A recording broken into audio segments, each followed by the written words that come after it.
नमस्ते, मैं हूं आपके साथ जसप्रीत कौर। क्या डोनाल्ड ट्रंप और ईरान के बीच हुआ ये नया समझौता दुनिया की टेंशन बढ़ाने वाला है? ये सवाल सबसे अहम है।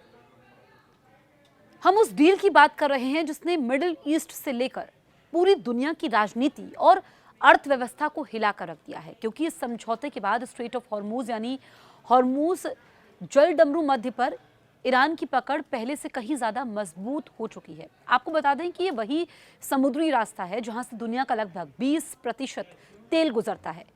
यानी अगर यहां कुछ भी होता है तो उसका असर सीधे आपकी जेब पर पड़ता है। अब समझिए इस समझौते का सबसे बड़ा पहलू। ईरान अब इस रूट का एक तरह से गेटकीपर बन गया है, क्योंकि जहाजों को गुजरने के लिए ईरानी सेना के साथ ही कोऑर्डिनेशन करना होगा। और यही बात एक्सपर्ट्स को सबसे ज्यादा चिंता में डाल रही है। सोचिए, अगर किसी देश के जहाज को रोका गया या जांच के नाम पर देरी कर दी गई तो इसका असर सिर्फ उस देश पर नहीं बल्कि पूरी ग्लोबल सप्लाई चेन पर पड़ेगा। अब देखिए, इस पूरे घटनाक्रम में बेंजामिन नेतन्याहू और इजरायल की चिंता भी साफ नजर आ रही है, क्योंकि अब तक अमेरिका फ्रीडम ऑफ नेविगेशन यानी समुद्री रास्तों की आजादी का सबसे बड़ा समर्थक रहा है। लेकिन इस समझौते के बाद पहली बार ऐसा लग रहा है कि अमेरिका ने खुद ही इस सिद्धांत में ढील दे दी है। सवाल ये उठता है कि क्या अमेरिका का ये कदम रणनीतिक मजबूरी है या फिर एक बड़ा जियोपॉलिटिकल गेम? दरअसल रिपोर्ट्स के मुताबिक ईरान ने अपनी शर्तों पर युद्ध विराम के लिए अमेरिका को राजी कर दिया।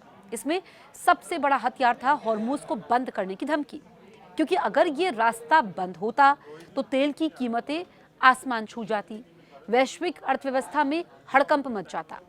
यही कारण है कि अब इस समझौते को ईरान की बड़ी कूटनीतिक जीत के रूप में देखा जा रहा है। लेकिन कहानी यहीं खत्म नहीं होती, क्योंकि ईरान ने यह भी साफ कर दिया है कि जहाजों का आवागमन उसकी तकनीकी सीमाओं के तहत होगा, जिसका मतलब यह है कि भविष्य में वो कभी भी सुरक्षा या तकनीकी कारणों का हवाला देकर किसी भी जहाज को रोक सकता है, उसकी जांच कर सकता है या उसकी गतिविधियों पर नजर रख सकता है। अब आप सोचिए, जब दुनिया का इतना बड़ा ऊर्जा मार्ग एक देश के कंट्रोल में आ जाए तो इससे कितनी बड़ी अनिश्चितता पैदा हो सकती है। एक्सपर्ट्स का मानना है कि इससे ग्लोबल एनर्जी मार्केट में अस्थिरता बढ़ेगी, तेल की कीमतों में उतार चढ़ाव आम हो जाएगा।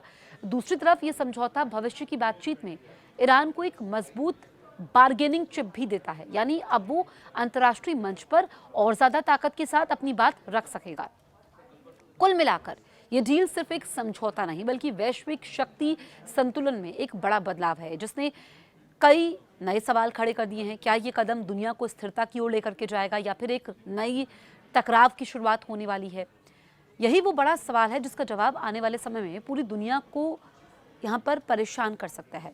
लेकिन एक्सपर्ट्स ये मान रहे हैं कि जो ये समझौता हुआ है, ईरान ने जो शर्तें रखी हैं, अब बेंजामिन नेतन्याहू की टेंशन बढ़ गई है। इजरायल के लिए ये बड़ा झटका है, क्योंकि इजरायल ईरान को कमज़ोर करना चाहता था। इजरायल चाहता था कि लगातार हमले हों, लेकिन जो ये समझौता हुआ है, सीज़ फायर हुआ है, इसके तहत अब इजरायल भी मजबूर होगा कि उसका पालन करे। आप देखिए कि जब भी मुल्कों के बीच में तनाव होता है तो उसका असर पूरी दुनिया पर पड़ता है, पूरी दुनिया प्रभावित होती है। और हमने देखा कि ईरान जो कि झुका नहीं, ईरान रुका नहीं, ईरान ने लगातार हमले किए, ईरान ने पलटवार किया, ईरान ने अमेरिका को, इजरायल को नुकसान पहुंचाया। और वहाँ पर हमने देखा कि अमेरिका में ही आवाम ट्रंप के खिलाफ भी हो गई। अब इस तरीके से जो स्थिति बनी है, डोनाल्ड ट्रंप के फैसले को लेकर के सवाल उठाए गए। अब इसके क्या परिणाम सामने आते हैं? क्या ये कदम जो उठाया गया है ये स्थिरता की ओर लेकर के जाएगा, या फिर ये गेम चेंजर है, या इसके पीछे कुछ और रणनीति है? ईरान का अगला कदम क्या होगा, ये सब देखना होगा। आप इस बारे में क्या सोचते हैं? आप हमें कमेंट ज़रूर करें।